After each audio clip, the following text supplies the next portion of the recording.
All right. Well, it's 12:01 and we do have a lot of stuff to go over today. So let's get going, folks. Welcome everyone to our 7th Lunch and Learn webinar for 2022. Everyone is muted as you enter the webinar, and I'm going to keep you on mute until the end when, if you want to ask a question directly, you can. I'll unmute you. There's a question and answer function at the bottom of your screen there. If you could use that to ask your questions as they come up, that'd be great. I'll be keeping an eye on that, as well as the chat. And this session is being recorded, and I will send the link to the recording and Jen's slide deck out to everyone who's registered, and then it'll be available on demand to all NEBRA members.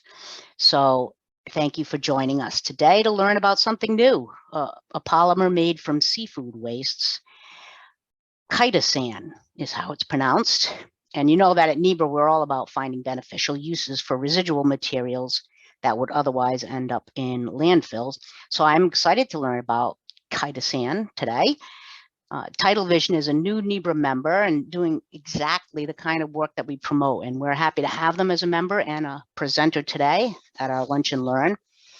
Jen Wood is Tidal Vision's regional manager for water treatment in the Northeast. And she brings over 20 years of experience in developing customized programs, championing environmental and social justice, public policy, program management, outreach, and facilitating successful group processes. Comes from a little bit different background than we're used to. She is a tireless advocate for clean water, climate action, social equity, and inclusive stakeholder engagement.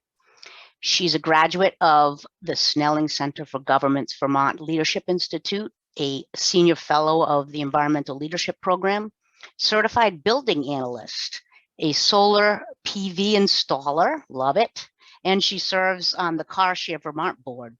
She holds a master's degree in urban and environmental policy and planning from Tufts University and a dual bachelor's degree in outdoor education, as well as a self-designed sustainability and education degree from Northland College.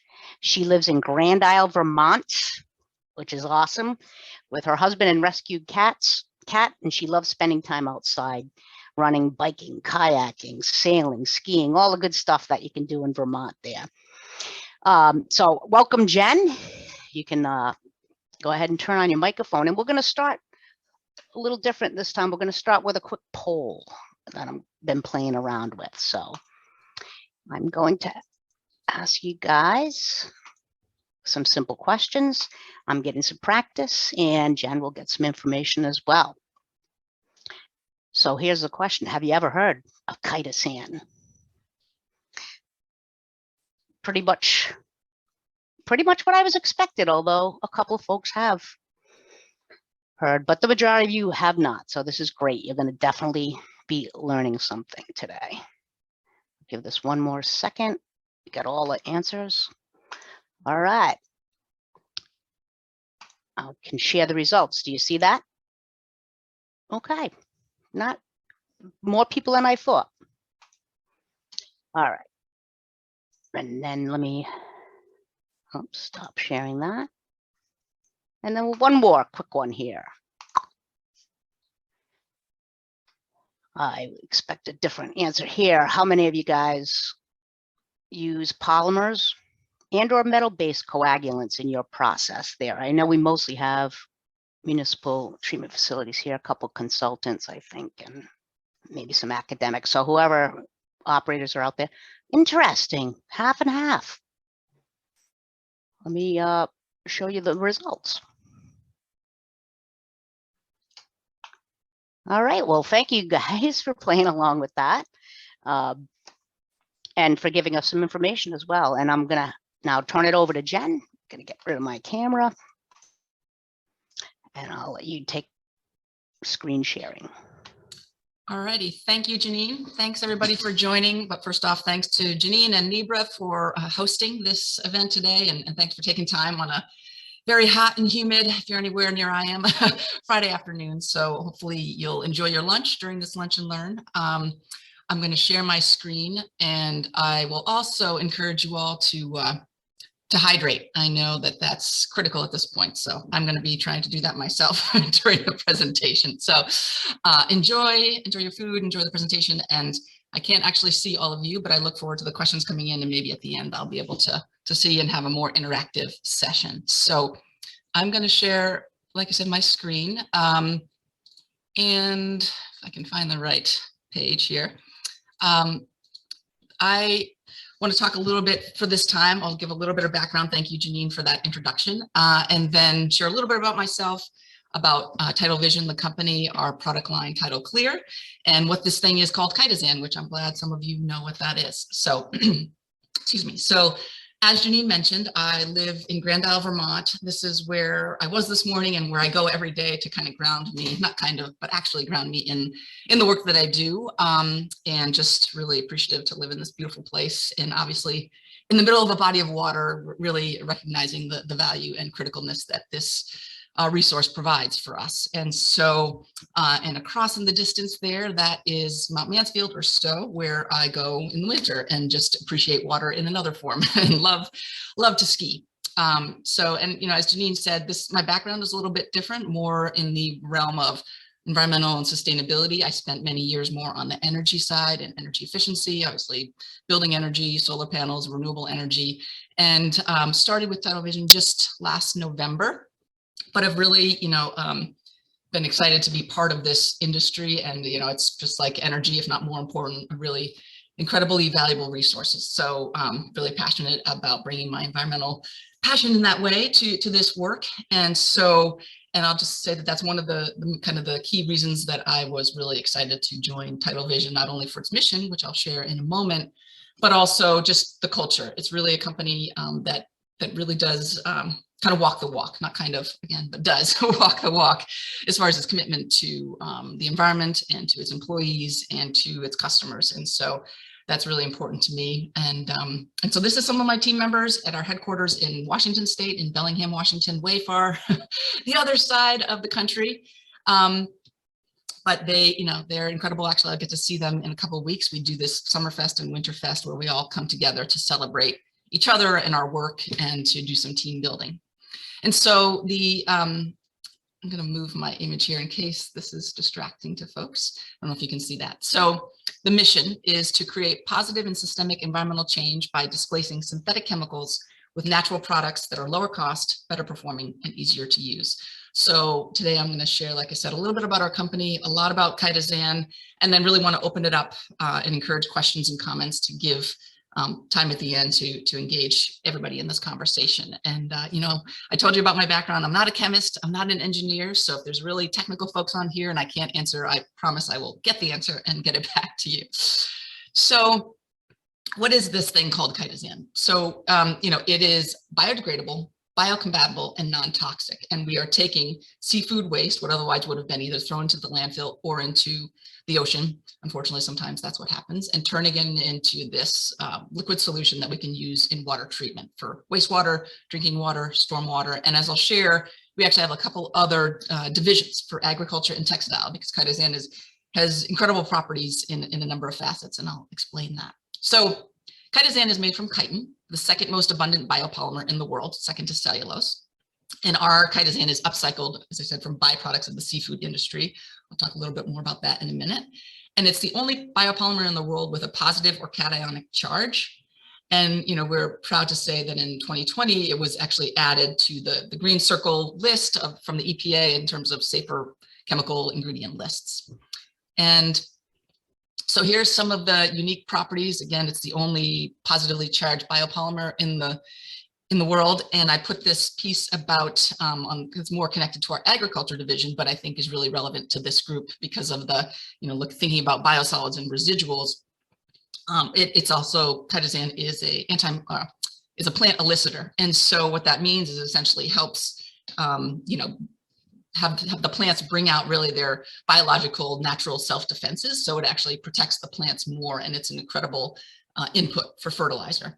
And on the textiles division, it's also antimicrobial, a fire retardant. So there's really lots of incredible facets to what Chitosan is and can do.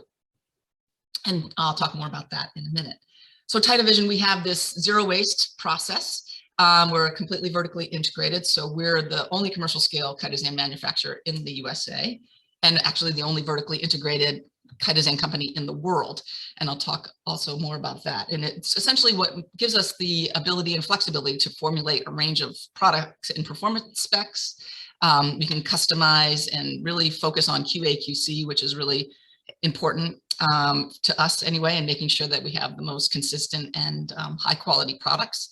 And then, you know, that allows us to make them also at a lower cost, because we're vertically integrated and have that all of the capacity within our production facilities.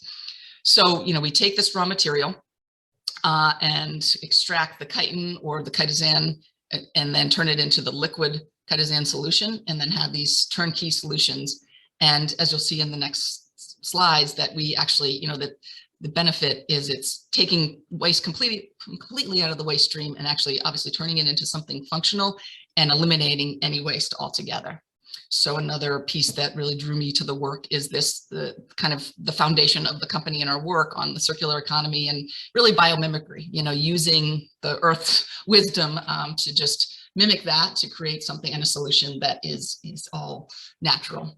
And so this, you know, abundant problematic byproduct we take, and you know, it's a really fascinating story. Our co-founder and CEO is from Alaska and started on fishing boats at age 14, and really just recognized, you know, the extent of the kind of negative impacts that industry can have on the ocean and all of the dumping of excess material, and wanted to do something about it. He actually started a different company before Tidal Vision, using some of that waste and turning it into usable products. And then through some incredible research and lots of testing, was able to come to discover this ability, you know, recognizing this biopolymer aspect and cationic charge to chitosan, and created this proprietary process that turns this, what could be waste, into something functional. And so, you know, those crustacean shells, we use crab right now, but it could be any crustacean shell has that property. And, you know, it can be detrimental to the ocean floor with its high calcium carbonate levels, and or, you know, just adding more waste to the waste stream. And so, as I noted earlier, we use all of the material. So we get the crustacean waste from sustainable fisheries, and extract the chitin and the part that we need for the chitosan, and the rest of it gets turned into fertilizer, actually. And one of the differentiators is, you know, as I talk about being the only vertically integrated chitosan manufacturer, there's other companies and groups out there doing that usually is, or not usually, is always from overseas flake, and that it's manufactured generally in a way that still incorporates more toxic processes and chemicals into the production of the chitosan, whereas ours still has a very, again, proprietary but natural process, so that it's sustaining that environmental biodegradable, biocompatible element. And then, you know, the big work of displacing toxic synthetic chemicals, as I said, in agriculture, textiles, and water treatment. And, you know, so it's better for the environment, better for the handlers that are using the material. And, you know, in green there, I think relevant to this group, because of the solids at the end are, you know, not only have that plant elicitor and fertilizer benefit, but just, you know, that much more obviously bio-based. And then as so, you know, water is discharged, be it from the water treatment facility, or we do a lot of work in the stormwater world, then there's, you know, it's non-toxic water going into whatever that body of water is. So, all right, we're going to deep dive into a little bit of chitin, chitosan, and cellulose. Again, I'm not a chemist, but this is some basic chemistry here. You can see chitin on the top, chitosan in the middle, cellulose on the bottom. And so they all are very similar, aside from the functional free amine groups. And so in organic chemistry, as you may know, that there's a functional group is a specific group of atoms or bonds within a compound that's responsible for the characteristic chemical reactions of that compound.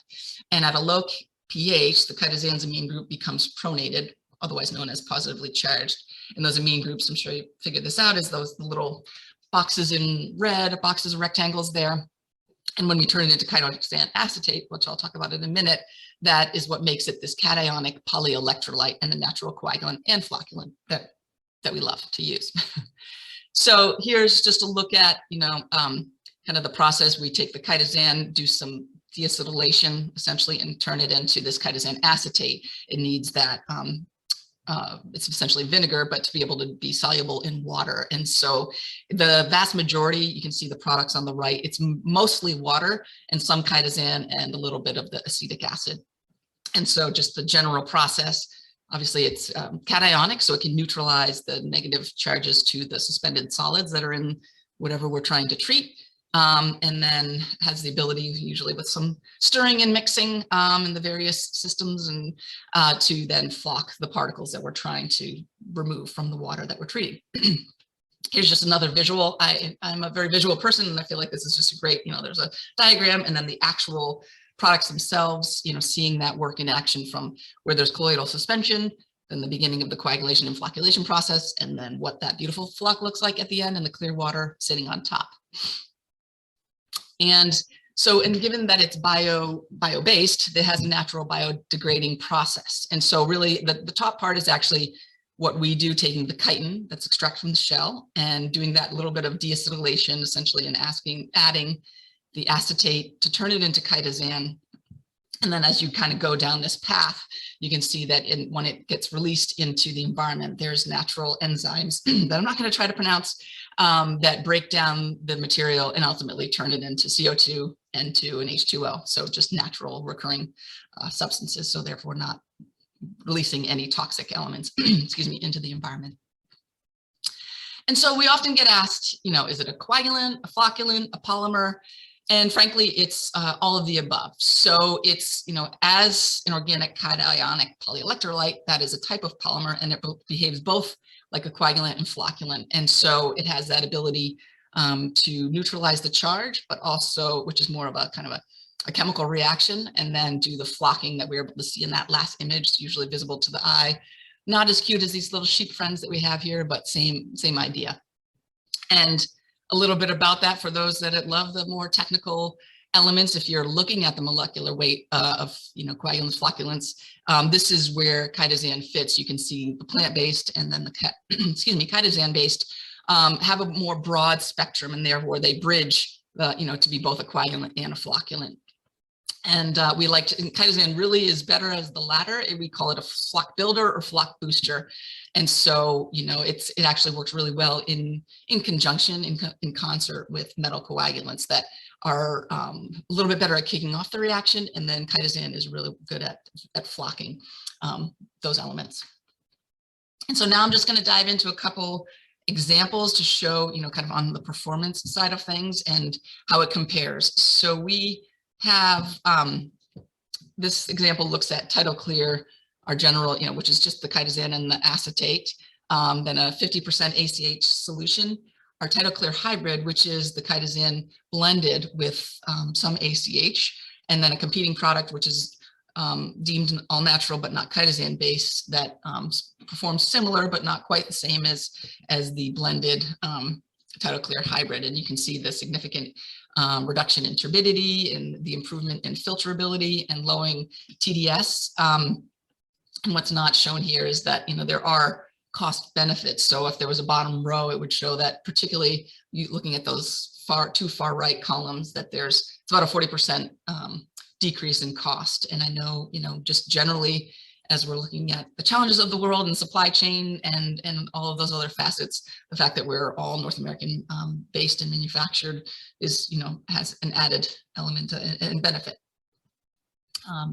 So we do, there's a significant benefit, particularly on influent clarification, but also, this is an example of, refineries and being able to separate all those nasty oils and things. And really, as an image person, you can see, I think the left, the V1 to V4 really showcases it well. There's the initial microalgae filled river water in V1, and then V4 is using that TCH, Tidal Clear chitosan hybrid product, without even any filtration at all, and just the incredible clarity that it gets just with that. Adding filtration obviously makes it that much better.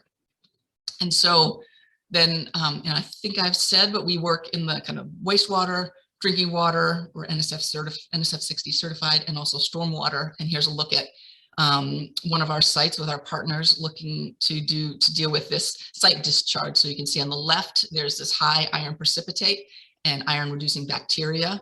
And then what really works is an active treatment. So, and is particularly chitosan enhanced sand filtration. And then on the right, you can see the discharge and an example of bottled water, and then the water, that the treated effluent that we have. And I'd be surprised if anybody could tell the difference. It's pretty hard to, especially from this image, but it's so clear and effective. And this is just a little bit more, another kind of visual example of this active treatment systems. And, you know, the company, as I said, is based out west, and that's a lot more prevalent there, I would say. I'm still trying to find that work here. And Washington State specifically has a very rigid and rigorous process called the TAPE program that regulates and approves products to be used for these sorts of stormwater treatment systems, particularly, you know, using that more than semi-passive or passive systems. And just this sort of highlights the benefits of that. Obviously, it can work with all sorts of soil types and the different variations that come with treating water in a stormwater site. And one other real benefit, this is a look at, you know, PAM or a polyacrylamide. There's a close-up on the left, and then on the right, you can see the difference between how chitosan doesn't retain water, which is another benefit, I would say, for this group, in that, you know, your solids are going to be that much more dry, therefore, you know, cheaper for hauling if you can separate more of the water out of the end solids. And this is another comparison. You know, we have a number of different blends, and so just looking at chitosan with PAC versus, you know, just PAC alone, and the benefits, again, like when it's blended with some of these other products, it's a, you know, incredible difference in terms of its ability. You know, you can see the NTU differences here.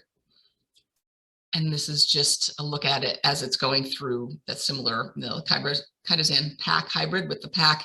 And it's kind of hard to see in this image, but you can see the sediment loading mark on the image on the left versus kind of how it's all strewn through on the PAC on the right. And so it just, I'll talk about, you know, other benefits there that come into play with this sort of usage of chitosan, and it's the way it's a little friendlier on systems. It's, you know, it's non-corrosive, and it doesn't bind media in the same way that some other synthetic chemicals do. And so sort of just said this, but really, you know, looking at why just having either only metal-based coagulants or synthetic polymers is different than incorporating chitosan. A lot of times, as you may know all too well, that you have to deal with pH adjusters or adding caustic to modify a system, whereas chitosan doesn't have that same impact on systems. So a lot of times that can actually eliminate the need for adding pH adjusters into your system. So when looking at kind of the broader spectrum of incorporating this and cost, there's these other ancillary benefits and cost savings that come into play. Metal coags can increase TDS, and that obviously changes or impacts filter run costs and impacts energy, which is, you know, another of my passion areas. You know, and then you can, by introducing metal ions, it makes removing the total metals more challenging and costly as well.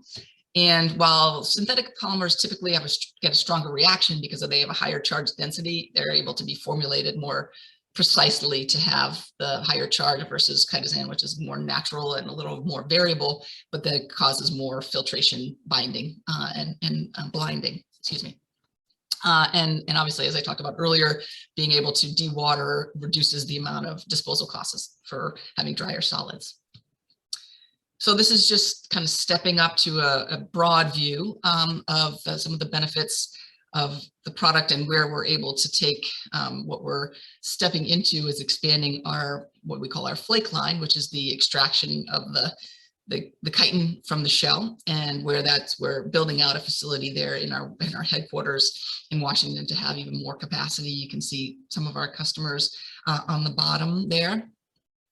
And another piece is just having that direct connection, having that vertical integration allows us to do a lot more performance testing and develop new products. So for instance, we're looking at an anionic and other products to the Tidal Clear mix. So we have that Tidal Clear hybrid at varying ranges of ACH and varying ranges of chitosan. Every application is different. So, and we can also do custom blends, but if you find that, you know, needs more ACH or less, that can come into the mix. Another new exciting feature that I'm excited about that has worked really well is this 10% high molecular weight, low viscosity. So most biopolymers and Chitosan, especially if you've seen it or used it at all, you know that the more percent it gets, the higher, more gel-like, more viscous it is. And so we have this ability to modify that, retaining the environmental quality of it. And so it just means less, less water essentially shipped across the, to wherever it's heading, which then makes me happier, and that reduces our carbon footprint, and it also is a cheaper cost, and you can dose it down to whatever level you want, and it has the same, if not better, efficacy. Our partners, some of which were on the previous slide, have been testing it out for us and have found great results. And this, the idea of the QA/QC that I mentioned, I think is really critical to be able to track the performance of this. And so we retain a sample from every batch that we make. And so, if for some reason there was ever an issue, we can go back and test it to find what may or may not have been different about that batch. Excuse me. And then, I talked about this already. We're building out that flake line. So we're expanding our capacity, because really we're all about kind of mass adoption of this more natural solution to be integrated into the water treatment space. And another benefit that assuages my energy travel passion is that we have a facility also on the East Coast, in South Carolina, hoping to create other hub and spoke models, but a shorter distance to ship for anybody that's on this side of the US. And we actually go in and put in all the capital costs and actually staff the facility. We just do an on-house setup. And this one happens to be at Lee Fibers, which is a partner on our textiles side of things. And that's it. So I wanted to leave, this is my contact info. And then I'm sure, I'm happy to have Janine share it out with anybody, but wanted to leave plenty of time for questions. And so I'm gonna pause here and stop sharing my screen and see if folks have questions. All right. Yeah, thanks. And I'll want you to send me your slides so I can share those as well. I noticed you had links to reports and things in there. That'd be great. We could get that out and share that with folks. I don't know if anyone has any questions. There is a raise hand function at the bottom. So if you would like to ask a question live, you can use that, and I'll get to you for your question. But one thing I had trying to understand this vertically integrated process that you're talking about. Can you explain that to me a little bit more from like a big picture perspective? Because that's a new terminology for me. Sure. Yeah. I mean, essentially, it's that it's sort of all integrated in-house. So it typically, and part of the reason that Chitosan, and it's been around for a bit, but it's been kind of functioning and fabricated in a different fashion. So any other company out there usually is taking, getting flake, the extractant from the crustacean shell from overseas, and then that gets shipped over. And then there's usually a toll manufacturer here. So a company might work with, some other, whoever manufactures other chemicals, and then they manufacture that on site, but then doing it in a less environmentally friendly way. So the vertical integration for us is having, from beginning to end. So we get the raw material from the sustainable fisheries in right now the Pacific Northwest. I don't know if I mentioned this earlier. I think eventually we'll migrate to getting, East Coast supply. We don't need that yet, but I know our lab, for instance, is testing out lobsters from Maine and that sort of thing. But it's essentially getting that raw material from North America and doing the full process from extracting the chitin from the shell, then turning it into the liquid solution, and then bringing it out to the marketplace and providing that full, so having that control over the quality and the full stream of the process. And then we have that actually in the beginning phases, we have that other arm, another company that's now actually part of Tidal Vision that produces fertilizers, so that all of our excess waste from when we've taken out the bits that we need, the sustainable fishery, they already took the meaty part of the crab. We take the inside of the shell, and then the rest of it gets turned into fertilizer. And then it's just, vertically integrated, in a sense that it's all completely, we kind of own the whole process, and then therefore have that much more control over the consistency and the quality, and able to produce it cheaper, because it's all, doesn't have those layers of, coming from overseas and then shipped to another facility that's blending it, and then the sort of administrative and other costs that come with that, if that makes sense. Yes, no, thanks. I definitely understand better now. And then now it makes sense where you would want to have these manufacturing facilities on one of the coasts or somewhere where your raw material is concentrated. Yes, exactly. The supply of raw materials concentrated. Very excited to hear you playing around with some lobster waste from Maine as well. All right, anyone questions out there? I don't know. Don't be bashful. I can't believe we're not even gonna have one question about PFAS, but probably not. Yeah, I'm sure. I just read about them in clams, and the meat part of the clams, they were found in bumblebee clams now, so it's definitely everywhere. I'm sure it's. I see one hand raised. Samuel, looks like. All right. I can't see their faces, but I can see their hand raised. Oh, thank you, because I did not, and I think I can allow to talk. Yep. All right. Hi there. Hi, Jennifer. Thank you for this presentation. Sure. I'm with Denali Water Solutions, and my question is, when we're talking about flake, is the first step in getting the chitin out of the shell, is it to grind it finely? Is that what we're talking about with the flake material? It's actually extracting the inner part of the shell and from the crab itself. So kind of extracting that out and then turning it into chitosan flake and then the chitosan acetate solution. And as part of that, it's stripping out kind of the proteins and minerals and even anybody that has seafood allergies, that those elements that could cause havoc for those folks are eliminated as part of that process, if that makes sense. So it's really extracting. Is it scraping? Huh? How is it scraping process or?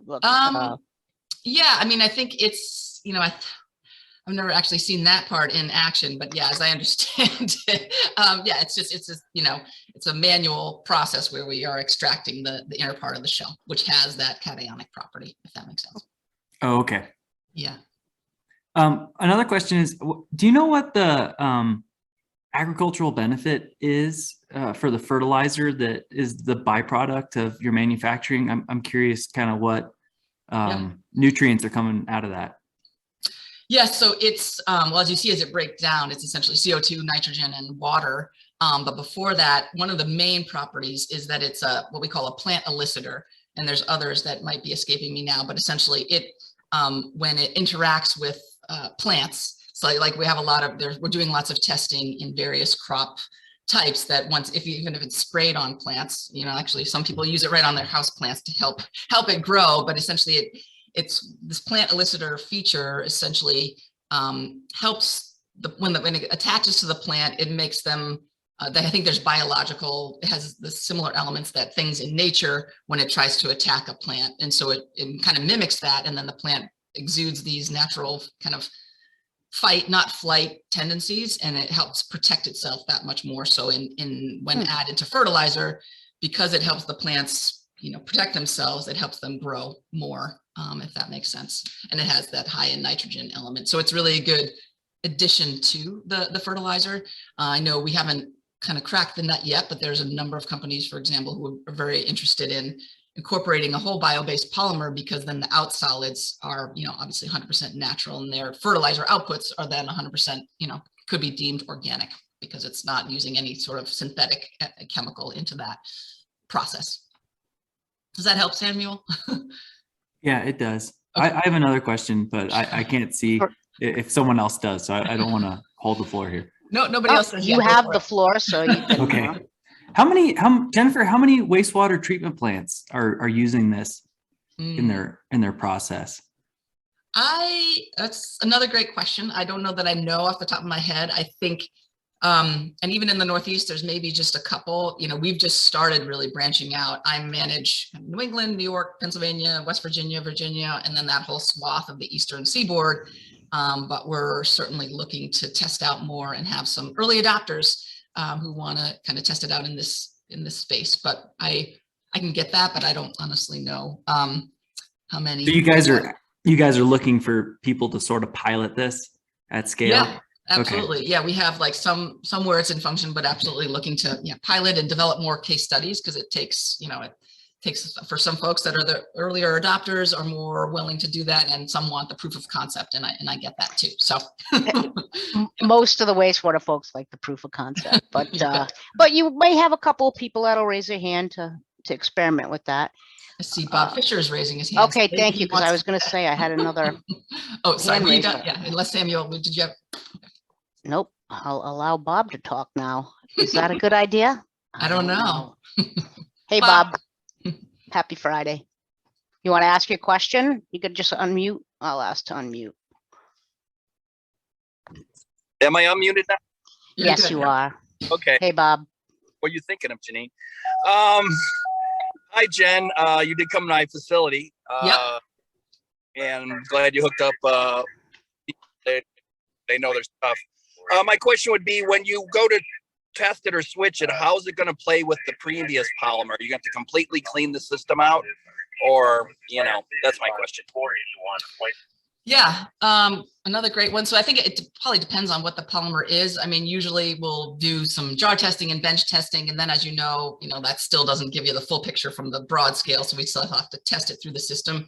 I think ideally cleansing it, but that doesn't, I think because there might be some of those residuals that may impact some of the testing, but I actually don't know to that extent what that even looks like on your end, Bob, what flushing a system would entail, but I think that would be the ideal. But I think even for, an initial trial, it wouldn't necessarily be required. But I think unless there's a lot of residuals, say in the clarifiers and that sort of thing, if we want to eliminate those, that might be part of the process, but we've not encountered that yet, to be honest. Right. It's just, I've never changed polymer. I've changed different polymers, never had any issue. But I know, like, when I switched from sodium aluminate to polyaluminum chloride, we flushed the system for 3 days and it still completely smegged it all up. We had to pull all new lines because they just did not play nice together. Thank you. Yeah.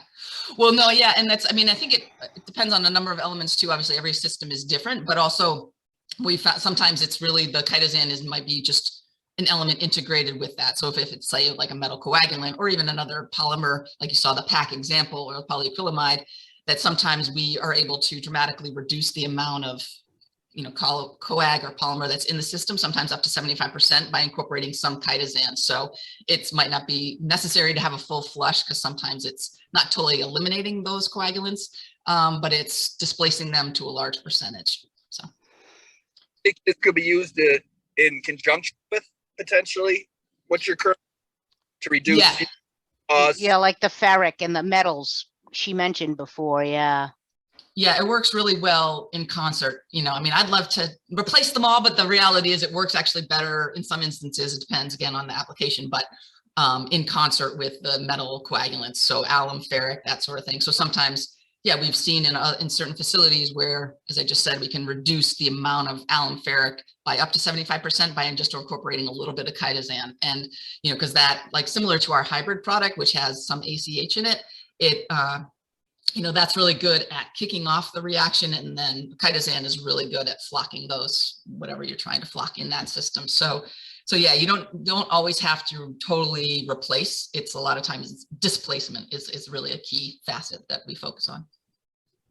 Thank you. And I'm sorry if I missed that part. I lost service for a bit. I'm driving. So if you had already. We'll forgive you, Bob. That's fine. Yeah. I'm glad you're interested.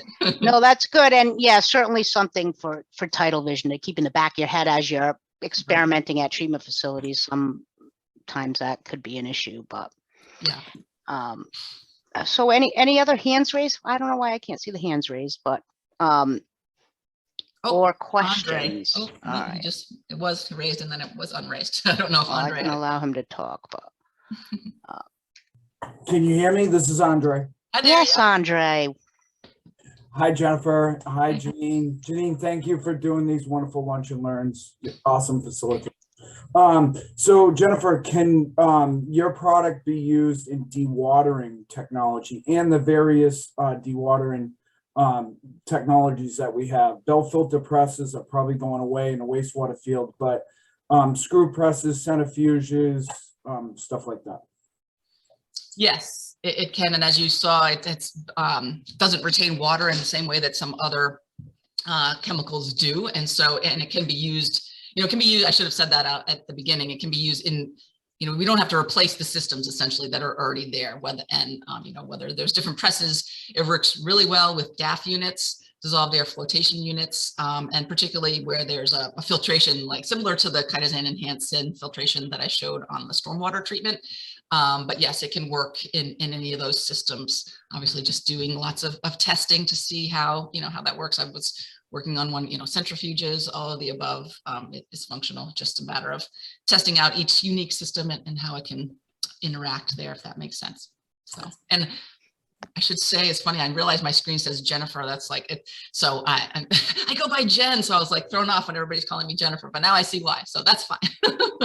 Second part, Yeah. Bob mentioned polyaluminum chloride. We use polyaluminum chloride to drop out the phosphorus on a tertiary system. So I'd be interested in doing a pilot with that. Obviously, we're paying, large amounts of money now for chemicals. So second part of that is the price comparable to the metal coagulants? Great questions. And Andre, I'd love to know where you're coming from and what Sanford, Maine. Maine. Sanford, Maine. Okay. I'll supply the lobsters for you. Okay, sounds good. I'm gonna be up in Portland. I'm heading out there Sunday for the New England Waterworks Association summer planning session. So I can't picture right now where Sanford is, but I could always swing through there now or another It's time. beautiful. You will want to, yeah. So sorry, now I got to remember your question. Cost, right. So that's, it's interesting because I don't have a full view of all of the cost of like the metal coagulants. We're trying to understand that. A lot of times we don't get that direct information because it's, people don't want to share what the cost of their products are. That said, I think it is cost competitive for sure. And one of the other facets is that looking at, especially if you're reducing the amount of, say, alum or ferric or other products that you're using, that reduces that cost because usually you need a smaller percentage of the chitosan to integrate into that mix. And then some of the other ancillary benefits, which we try to give a broad view of the cost, is looking at some of being non-corrosive, non-hazmat, whether it's reduced disposal costs, it's not going to bind your filter media, it's going to have less impact on your metal system, like the pipes and that sort of thing. So there's some of those other factors that we pull into the mix. But I know just in being out and talking with folks that are in the market, and I don't know the exact cost of alum, I know that it's cheap, but I know that everybody I've talked to said that the price is up 30% or more. And I've actually recently, just in the last week, had other companies come to me because they're not only having trouble getting supply, but they're having trouble with the cost, which is dramatically increasing. So I think it's a continual moving target. And, as that one slide showed, we're actually, as we build out our flake line in Washington, that's going to help us reduce costs because it will have that much more, much more capacity of that in-house, if that makes sense. So I can't give you a concrete number off the top of my head what that looks like, but we sort of can come in and we could look at what your existing costs are and then what this costs.